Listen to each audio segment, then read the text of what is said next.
ದೇವರಿಗೆ ಸ್ತೋತ್ರ. ಪ್ರಿಯರೇ, ಯೇಸು ಕ್ರಿಸ್ತನ ನಾಮದಲ್ಲಿ ನಿಮಗೆ ವಂದನೆಯನ್ನು ಸಲ್ಲಿಸುತ್ತೇನೆ. ಇವತ್ತು ನಾವು ಪ್ರಾರ್ಥನೆ ಮನವಿ ಬಗ್ಗೆ ಇವತ್ತು ಮಾತಾಡೋಣ.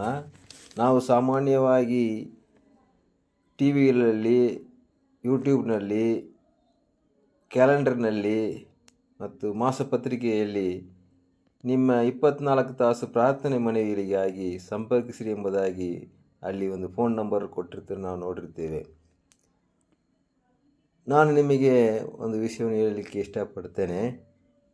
24 ತಾಸು 24x7 ಪ್ರಾರ್ಥನೆ ಮನವಿಗಳಿಗಾಗಿ ನಮ್ಮನ್ನು ಸಂಪರ್ಕಿಸಿರಿ ಎಂಬುದಾಗಿ ಮೊಬೈಲ್ ನಂಬರ್ ಅಥವಾ ಫೋನ್ ನಂಬರ್ ಕೊಟ್ಟಿರ್ತಾರೆ. ನನ್ನ ವಿಚಾರ ಏನಪ್ಪ ಅಂದರೆ, ಯಾವ ಒಬ್ಬ ಮನುಷ್ಯನು ಸಹ 24 ತಾಸುಗಳು ಬೇರೆಯೊಬ್ಬರಿಗಾಗಿ ಪ್ರಾರ್ಥನೆ ಮಾಡಲಿಕ್ಕೆ ಸಿದ್ಧನಾಗಿರಲಿಕ್ಕೆ ಸಾಧ್ಯವಿಲ್ಲ. ಅವನಿಗೆ ಆದಂಥ ಕೆಲಸಗಳು, ನಿದ್ದೆ ಮಾಡುವ ಸಮಯ, ಊಟ ಮಾಡುವ ಸಮಯ ಮತ್ತು ಮಲಗುವ ಸಮಯ ಮತ್ತು ತನ್ನ ಶರೀರಕ್ಕೆ ಬೇಕಾಗಿರುವಂಥ ಕಾರ್ಯಗಳನ್ನು ಮಾಡುವಂಥ ಸಮಯಗಳು ಇರ್ತದೆ. ಹಾಗಾಗಿ ಯಾವ ಒಬ್ಬ ಮನುಷ್ಯನು ಸಹ ತನ್ನಗೋಸ್ಕರವೂ ಇತರರಿಗೋಸ್ಕರವೂ 24 ತಾಸುಗಳು ಪ್ರಾರ್ಥನೆ ಮಾಡಲಿಕ್ಕೆ ಸಿದ್ಧನಾಗಿರಲಿಕ್ಕೆ ಸಾಧ್ಯವಿಲ್ಲ. ಕೆಲವರು ಪ್ರಸಿದ್ಧವಾದ ಸೇವಕರುಗಳು, ಪ್ರಬಲವಾಗಿರುವವರು, ಅವರು ಪ್ರಾರ್ಥನೆ ಮನವಿಗಳನ್ನು ಸ್ವೀಕಾರ ಮಾಡಿ ಅದಕ್ಕೆ ಪ್ರಾರ್ಥನೆ ಮಾಡುವುದಕ್ಕೆ ಜೊತೆ ಸೇವಕರನ್ನು ನೇಮಿಸಿರ್ತಾರೆ. ಶಿಫ್ಟ್ ಪ್ರಕಾರ ಒಬ್ಬರು ಅಥವಾ ಇಬ್ಬರು ಮೂವರನ್ನು ಪ್ರಾರ್ಥನೆ ವೀರರನ್ನು ನೇಮಕ ಮಾಡಿರ್ತಾರೆ. ಅವರು ಬರುವಂಥ ಫೋನ್ ಕಾಲ್ಗಳನ್ನು ಅಟೆಂಡ್ ಮಾಡಿ ಅವರ ವಿಷಯವನ್ನು ಕೇಳಿ ಅವರಿಗೆ ಯಾವ ವಿಷಯದಲ್ಲಿ ಪ್ರಾರ್ಥನೆ ಮಾಡಬೇಕೆಂಬುದಾಗಿ ಕೇಳಿಕೊಂಡು ಅದಕ್ಕಾಗಿ ಪ್ರಾರ್ಥನೆ ಮಾಡುವುದು ಉಂಟು. ಹಾಗೆ ಸೇವಕರು ನೇಮಿಸಿ ಪ್ರಾರ್ಥನೆ ವೀರರನ್ನು ಇಟ್ಟುಕೊಂಡು ಪ್ರಾರ್ಥನೆ ಮಾಡುವವರಿಗೆ, ಆ ಪ್ರಬಲವಾಗಿರುವಂಥ ಸೇವಕರುಗಳಿಗೆ ನಿಮ್ಮ ಹೆಸರು ಗೊತ್ತಿರೋದಿಲ್ಲ, ನಿಮಗೆ ಇರುವಂಥ ಸಮಸ್ಯೆಗಳು ಗೊತ್ತಿರೋದಿಲ್ಲ. ಆದರೆ ಅವರ ಕಡೆ ಕೆಲಸ ಮಾಡುವಂಥ ಸೇವಕರುಗಳು ನಿಮಗಾಗಿ ಪ್ರಾರ್ಥನೆ ಮಾಡ್ತಾರೆ. ಹೀಗಿರುವಲ್ಲಿ ನನಗಾಗಿ ಸಹ 24 ತಾಸು ಪ್ರಾರ್ಥನೆ ಮಾಡುವುದಕ್ಕೆ ಆಗೋದಿಲ್ಲ. ಇನ್ನೊಬ್ಬರಿಗಾಗಿ ನಾವು ಹೇಗೆ 24 ತಾಸು ಪ್ರಾರ್ಥನೆ ಮಾಡಲಿಕ್ಕೆ ಸಾಧ್ಯತೆ ಉಂಟು ಎಂಬುದಾಗಿ ನಾವು ವಿಚಾರ ಮಾಡಬೇಕು. ಒಂದು ವಿಷಯ ತಿಳಿದುಕೊಳ್ಳ್ರಿ, ನನ್ನ ಹೊಟ್ಟೆ ನೋವಿಗಾಗಿ ನಾನು ಭಾರದಿಂದ ಪ್ರಾರ್ಥನೆ ಮಾಡುವಷ್ಟು ಬೇರೆ ಯಾರಿಂದಲೂ ನನಗಾಗಿ ಪ್ರಾರ್ಥನೆ ಮಾಡುವುದಕ್ಕೆ ಆಗುವುದಿಲ್ಲ. ಬೇರೆಯವ್ರ ಕಡೆ ನಾವು ಪ್ರಾರ್ಥನೆ ಮನವಿ ಕೊಡುವುದು ತಪ್ಪ ಎಂಬುದಾಗಿ ವಿಚಾರಿಸುವುದಾದರೆ ತಪ್ಪೇನಲ್ಲ. ಆದರೆ ನಾವು ನಮ್ಮ ಪ್ರಾರ್ಥನೆಗಿಂತ ಬೇರೆಯವರು ಪ್ರಾರ್ಥನೆಗೆ ಉತ್ತರ ಸಿಗುತ್ತದೆ ಎಂಬುದಾಗಿ ನಂಬುವುದು ತಪ್ಪಾಗಿರುತ್ತದೆ. ನಮಗೂ ಅವರಿಗೂ ದೇವರಾಗಿರುವ ಒಬ್ಬನೇ. ನಾವು ಸಹ ದೇವರಲ್ಲಿ ನಂಬಿಕೆಯಿಂದ, ದಾಗದಿಂದ ಪ್ರಾರ್ಥನೆ ಮಾಡುವಾಗ ನಮ್ಮ ಪ್ರಾರ್ಥನೆ ಸಹ ದೇವರು ಕೇಳ್ತಾರೆ. ನಾವು ನಮಗಾಗಿ ಭಾರದಿಂದ ಪ್ರಾರ್ಥನೆ ಮಾಡುವಷ್ಟು ನಮಗಾಗಿ ಇನ್ನೊಬ್ಬರು ಭಾರದಿಂದ ಪ್ರಾರ್ಥನೆ ಮಾಡುತ್ತಾರೆ ಎಂಬುದಾಗಿ ನಂಬುವುದು ಸರಿಯಲ್ಲ. ಆದ್ದರಿಂದ ನಾವು ನಮಗಾಗಿ ಪ್ರಾರ್ಥನೆ ಮಾಡಬೇಕು. ನಾವು ನೋಡ್ತೇವೆ, ನಿಮಗೆ ಒಂದು 24 ತಾಸು ನಿಮಗಾಗಿ ಪ್ರಾರ್ಥನೆ ಮಾಡುವಂಥ ಒಂದು ಸಹಾಯವಾಣಿ ನಂಬರ್ ನಿಮಗೆ ಹೇಳ್ತೇನೆ.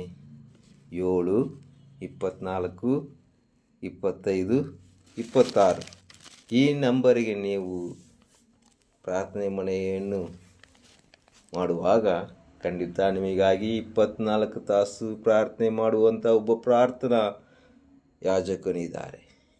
ಏನ್ರಿ 7 ನಂಬರ್ ಕೊಟ್ಟಿದ್ದೀರಲ್ಲ, ಫೋನಿಗೆ 10 ನಂಬರ್ ಬೇಕೆಂಬುದಾಗಿ ನೀವು ವಿಚಾರ ಮಾಡ್ಬೋದು. ನೀವು ಈಗಲೇ ತೆಗಿರಿ. ಇಬ್ರಿಯ 7ನೇ ಅಧ್ಯಾಯ 24ನೇ ವಚನ, 25ನೇ ವಚನ, 26ನೇ ವಚನ. ಆ ವಚನದಲ್ಲಿ ನೋಡುತ್ತೇವೆ, ನಮಗಾಗಿ 24 ತಾಸು ಪ್ರಾರ್ಥನೆ ಮಾಡುವಂತಹ ಒಬ್ಬ ವ್ಯಕ್ತಿ ಇದ್ದಾರೆ. ಓದ್ತೇನೆ ಕೇಳ್ರಿ. ಆತನಾದರೋ ಯೇಸು ಕ್ರಿಸ್ತನಾದರೋ ಸದಾಕಾಲವಿರುವುದರಿಂದ ಆತನ ಯಾಜಕತ್ವವು ಮತ್ತೊಬ್ಬರಿಗೆ ಹೋಗುವಂತಲ್ಲ. ಆದ ಕಾರಣ ಆತನು ತನ್ನ ಮೂಲಕ ದೇವರ ಬಳಿಗೆ ಬರುವವರನ್ನು ಸಂಪೂರ್ಣವಾಗಿ ರಕ್ಷಿಸುವುದಕ್ಕೆ ಶಕ್ತನಾಗಿದ್ದಾನೆ. ಅವರಿಗೋಸ್ಕರ ವಿಜ್ಞಾಪನೆ ಮಾಡುವುದಕ್ಕೆ ಯಾವಾಗಲೂ ಬದುಕುವನಾಗಿದ್ದಾನೆ. ಇಂಥವನೇ ನಮಗೆ ಬೇಕಾದ ಮಹಾಯಾಜಕನು. ಈತನು ಪರಿಶುದ್ಧನು, ನಿರ್ದೋಷಿಯೂ ನಿಷ್ಕಳಂಕನು, ಪಾಪಗಳಲ್ಲಿ ಸೇರದೆ ಪ್ರತ್ಯೇಕವಾಗಿರುವವನು, ಆಕಾಶಮಂಡಲಗಳಿಂದ ಉನ್ನತದಲ್ಲಿರುವವನು ಆಗಿರುವವನು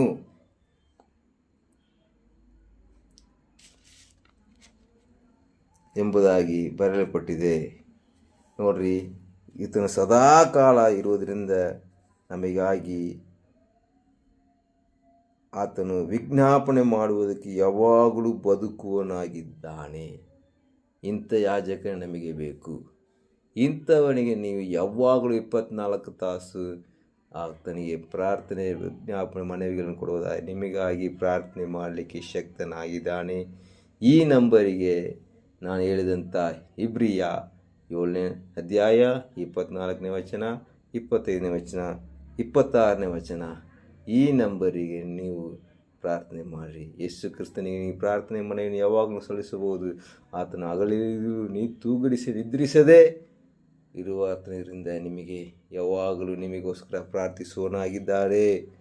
ಆದ್ದರಿಂದ ಪ್ರಿಯರೇ, ನಾವು ಮಾಡಬೇಕಾದ ಪ್ರಾರ್ಥನೆ ಮನವಿ, ನಾವು ಸಲ್ಲಿಸಬೇಕಾದ ಪ್ರಾರ್ಥನೆ ಮನವಿ ಯೇಸು ಕ್ರಿಸ್ತನಿಗೆ ಸಲ್ಲಿಸೋಣ. ಆತನ ಬಳಿಗೆ ನಾವು ಸಲ್ಲಿಸುವಾಗ ಆತನು ನಮಗೋಸ್ಕರ ತೂಗಡಿಸದೆ ನಿದ್ರಿಸದೆ ನಮಗಾಗಿ ವಿಜ್ಞಾಪನೆ ಮಾಡುವ ದೇವರಾಗಿದ್ದಾನೆ. ಆತನ ಬಳಿಗೆ ನಮ್ಮ ವಿಜ್ಞಾಪನೆ, ಪ್ರಾರ್ಥನೆ ಮನೆಗಳನ್ನು ಸಲ್ಲಿಸಿ ಆತನಿಂದ ಉತ್ತರವನ್ನು ಪಡೆದುಕೊಳ್ಳೋಣ. ಆಮೇನ್, ಆಮೇನ್.